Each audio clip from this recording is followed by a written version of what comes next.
and then the aims of the webinar. So by the end of this webinar, you'll be able to understand advantage and disadvantage questions, plan your essay using a simple structure, use linking expressions to develop your argument, and use key vocabulary to describe the benefits and drawbacks. So which of you, who finds the task 2 more difficult than task 1? Which one is more difficult for you? So Tian Yang says task 2, Eleanor, okay, most of you saying task 2, 1 or 2 task 1. Okay, what people that are saying task 2, why do you think that's more difficult? It's more complex, so creating the idea, lack of ideas, so not being familiar with the topic, expanding ideas, okay, making it cohesive. So there's lots of different points here. It's nothing to do with language. Some of you saying time management, that be a problem as well. So hopefully what we're doing today will help you with some of these issues. And this is the question. So obviously, first of all, it's really important that you understand exactly what is being asked. So I'll just read this out. At the present time, the population of some countries includes a relatively large number of young adults compared with the number of older people. Do the advantages of this situation outweigh the disadvantages? So what do you think are the key words in this question? Yeah, advantages, yeah, youth, population, young adults versus older people, that's right. Some countries, most of you are getting the main points.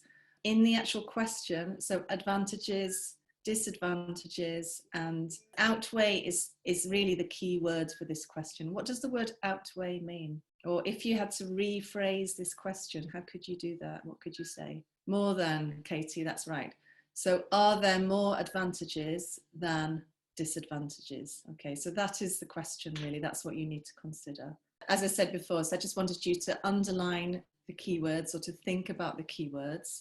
So it's really important that you do that, and it seems very obvious, but sometimes if you don't do that, you can end up going off the topic. If you underline them at the beginning, it just keeps the topic in mind. Just the words that we consider to be the keywords are population, large number of young adults, number of older people, and then advantages outweigh disadvantages. So there are many questions that are similar to this one. So it's a very common question type. This one is slightly different to the ones that you might get, and it's probably a little bit more difficult as well, which is why we're looking at this one. So alternative question types are, okay, this one, discuss the advantages and disadvantages of this situation, discuss the advantages and disadvantages of this situation, and give your opinion. Okay, so as you can see, the one that we're going to be doing is a little bit different and slightly more difficult, I think. And then you need to decide on your overall response. What does that mean, your overall response? Sky, yes, choose which side. So yes or no, are there more advantages than disadvantages, or the other way around? So in order to do this, you need to actually think about what are the advantages, what are the disadvantages. So can you give me any advantages of this? Bigger market for goods consumption, that's right. More young people means a bigger workforce, more employment, more productivity. Yeah, you're kind of saying the same sorts of things. So let's have a look. So this is what most of you said. So it creates a bigger market for goods and services. Some of you are mentioning older people, that's right. So this is the one that we came up with as well. So young people are able to support elderly people. Okay, so there are 2 advantages. Can you give me 2 disadvantages?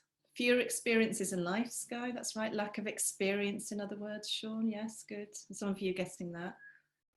No, more competitive, that's a nice one. Thinking capacity. Yeah, misunderstanding each other, possibly.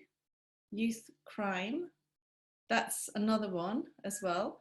I mean, what you really need to do is think of the most common ones, and you only really need 2, right? So the ones that we came up with, this one, strain on public services. What does that mean?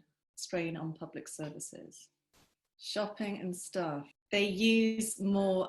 They use more of public facilities. That, yeah, it could be transport, it could be accommodation, more vehicles. Yes, exactly. So things like that.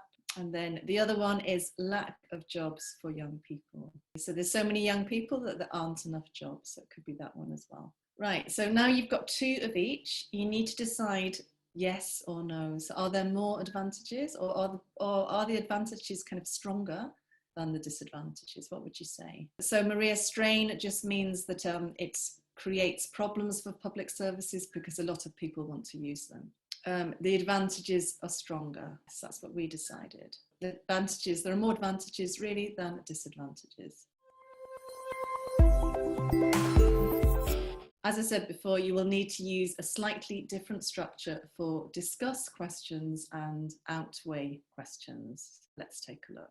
All right, so just going back to the other type of question we looked at before, which is slightly easier, I think.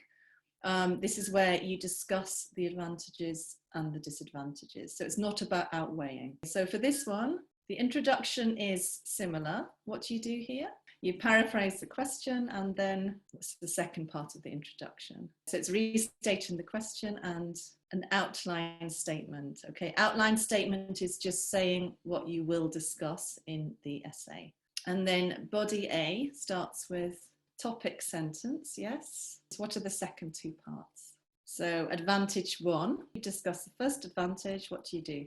Explain and give example. So this, somebody's asking about a question. I'm just going through the structure first, and then we're going to go back to the essay that we're looking at.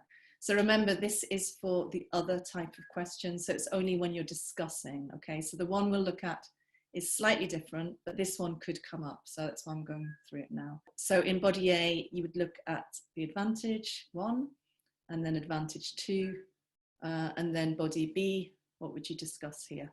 What's the first part of that? So it's the same as body A, you need a topic sentence, and then you have the disadvantage, first disadvantage with an explanation and example, and then the second disadvantage with an explanation and example. So it's really balanced, fairly easy. And then in the conclusion, what do you do?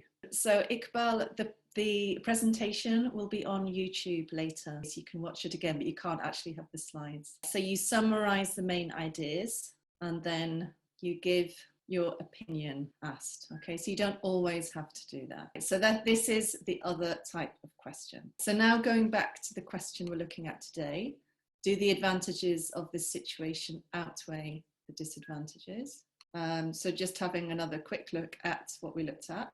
So the advantages: creates a bigger market for goods and services. Young people are able to support elderly people. And then the disadvantages we came up with are a strain on public services, and there's a lack of jobs for young people. So in order to have one that's outweighing the other, you have to delete one of the points. So we need to keep the 2 advantages, and we delete one of the disadvantages. Right, so that means that there are more advantages. So we decided to delete lack of jobs for young people. So normal, we had to. So basically, you need to choose one. Okay, so it could have been the other one. It's just we needed to choose one. So remember, you need to have more advantages, disadvantages. So you could keep the other one if you wanted to. You could keep lack of jobs for young people, but you just have to explain it. So it's just explaining and giving examples. So it doesn't actually really matter which one you decide to keep. So we can therefore write 3 body paragraphs. So body paragraph A will be 1 disadvantage, B will be 1 advantage, okay, the first advantage, C will be the second advantage. And then one thing to remember is if there are more advantages, you would mention the disadvantage first. So this is very normal for academic writing. Usually we present the opposing view first. So if it's the other way around, if there are 2 disadvantages, 1 advantage, you would start with the advantage. In this case, we start with the disadvantage. And as I said, if you think there are more disadvantages, start with the advantage, then the disadvantages. So going back to this one, looking at the structure, the introduction is similar to the other question. So Maha, as I said, if there are more than 1, whatever is less, in this case we have fewer disadvantages, so that comes first. The one that is more comes second.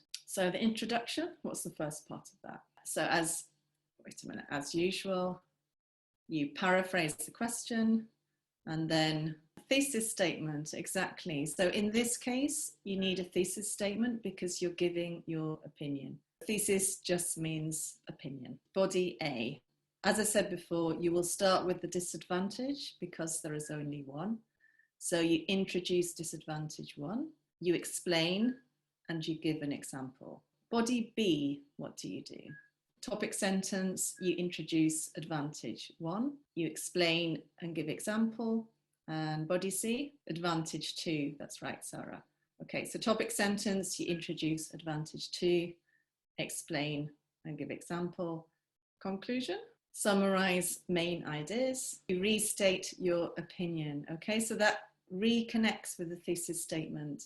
So it creates cohesion within your essay. All right, so that is the structure for this essay. So as you can see, we have 5 paragraphs.